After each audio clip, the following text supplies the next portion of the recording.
Viewing life from a hearse, it could be worse. Laugh, think, and cry with the country undertaker.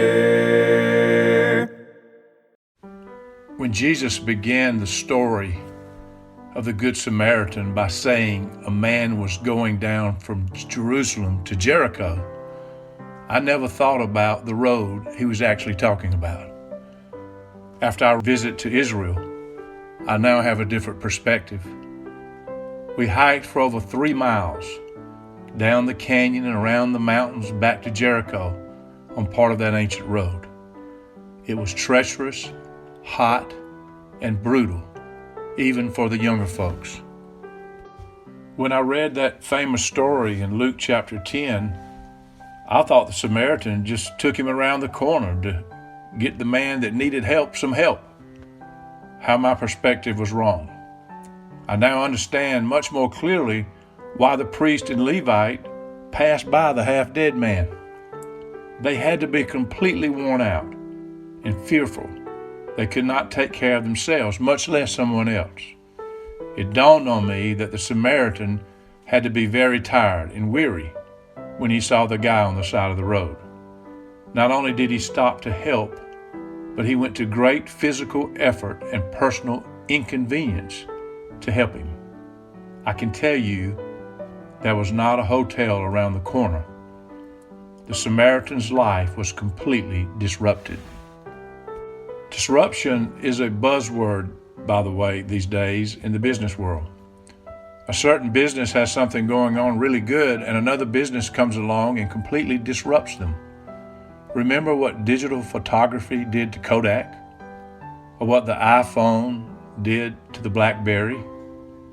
Some companies are simply not willing to be disrupted. They are laser focused on the path they're on and refuse to deviate because they believe they're on the path to continued success. And their laser focus results in calamity. On the other hand, some forward-thinking leaders of companies see disruption as an opportunity to change the way they're doing things and change their path for their ultimate well-being. This is also true with many leaders. They're working relentlessly going down the path they're on and refuse to be disrupted even by someone they're leading, thinking any deviation from the path they're on will result in them being slower reaching their goals. The fact is, the opposite is true.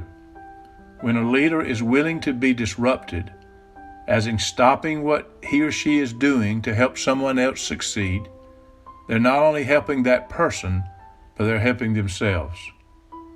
The principle of disruption is actually an ancient one.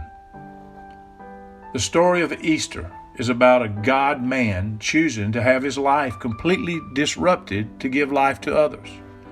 It was the ultimate disruption, the ultimate sacrifice, freely embracing death for himself in order to bring life to others. The lesson of Easter is for all of us, to remember it can be a very good thing to be disrupted and to sacrifice the pursuit of the moment to help someone in need.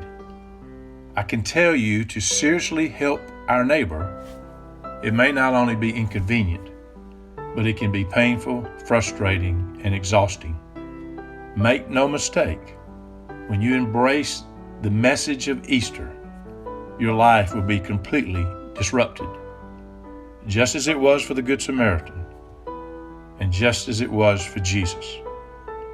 Maybe we can live out the message of Easter by simply being willing to be disrupted to help our neighbor.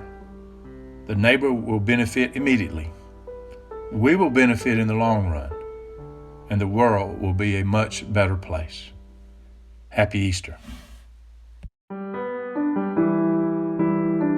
Viewing life from a hearse, it could be worse. Laugh, think, and cry with the country undertaker.